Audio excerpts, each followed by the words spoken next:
হলে যাবেন না। দেবশ্রী কারু, তুমি জানো না আমি যে ভক্তের বাচ্চা পূর্ণ করার জন্যই আমি আছি, আমি সৃষ্টি করেছি। আবার আমাকে তাদের কাছে যেতে হবে, আমাকে বারবার ডাকছে। আমি কি করব? তুমি কি কিছু উপায় বের করতে পারবে? হ্যাঁ আমি পারবো। তাহলে আপনি এখানেই থেমে যান, আমি যাচ্ছি, দেখি কি করা যায়। এইবার দেবশ্রী নারদ বাবা ভোলেনাথের কাছে উপাসনা করতে লাগলেন। দেবতাদের কাছে থেকে কৈলাস চলে গেলেন দেবশ্রী নারদ।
তাই আমরা চললাম। ঠিক আছে, তোমরা যাও, দেখি আমি আবার আর এক ধরনের ছল করে পড়ে। এইবার পিতাশ্রীরা সব চলে গেলে সেই কৈলাসে। এইবার দেবশ্রী নারদ গেলেন আবার স্বর্গধামে, গিয়ে উপাসনা করতে লাগলেন স্বর্গের অপ্সরীকে।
আমিও চলে যাবো তোমাদের সঙ্গে সঙ্গে।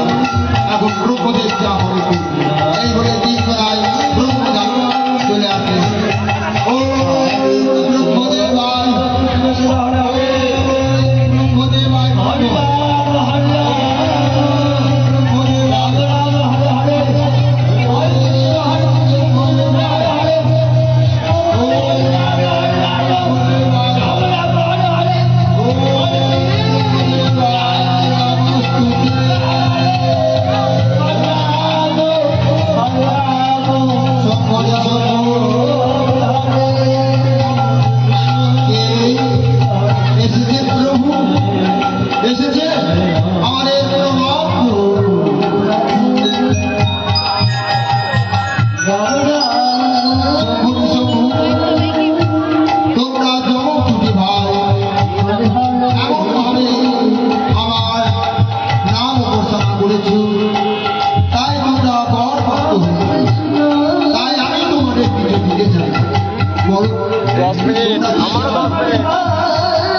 প্রভু আমাদের যদি দিতে চাও তাহলে তোমার ওই হাত আমাদের মস্তকে রেখে ওই স্বর্গের অমরত্ব বল আমাদের দিতে হবে।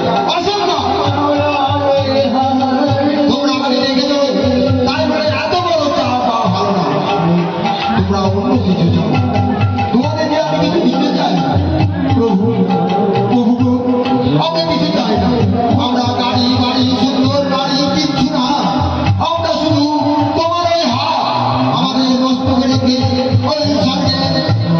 অমরত্ব বর আমাদের দাও, আমরা চিরতরে যেন দুই ভাই অমর হয়ে বেঁচে থাকি। না না শম্ভুনি শম্ভু, এই অসম্ভব। আমি দ্বিতীয় মৃত্যুঞ্জয় করতে পারবো না। এক মৃত্যুঞ্জয় আছে দেবের মহাদেব, আর কেউ নেই, আর কাউকে পাওয়া সম্ভব না। তোমরা অন্য কিছু চাও না প্রভু, আমরা কিছু চাই না। বেশ, তাহলে আমরা চললাম। আমি স্বর্গ ধামে আবার চলব। ব্রহ্মদেব চলে আসবে। এইবার হরে কৃষ্ণ হরে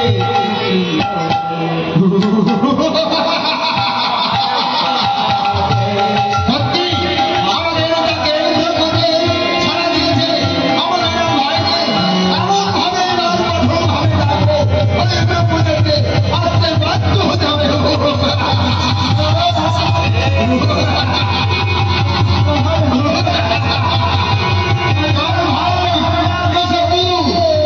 আমাদের আর কোনো চিন্তা নেই। আমাদের কাছে এসেছে ওই ব্রহ্মদেব।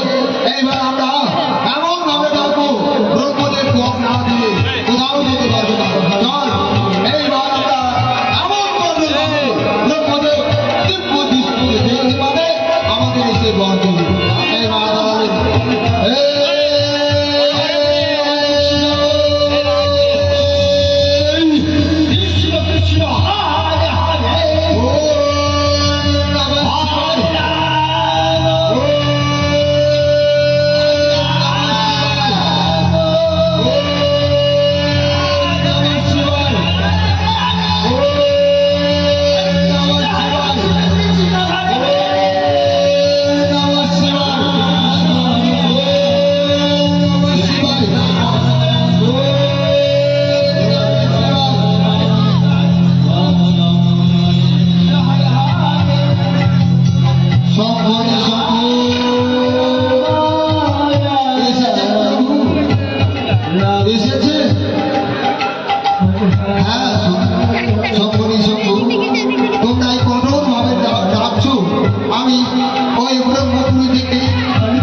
আমাকে ছুটে আসতে হলো।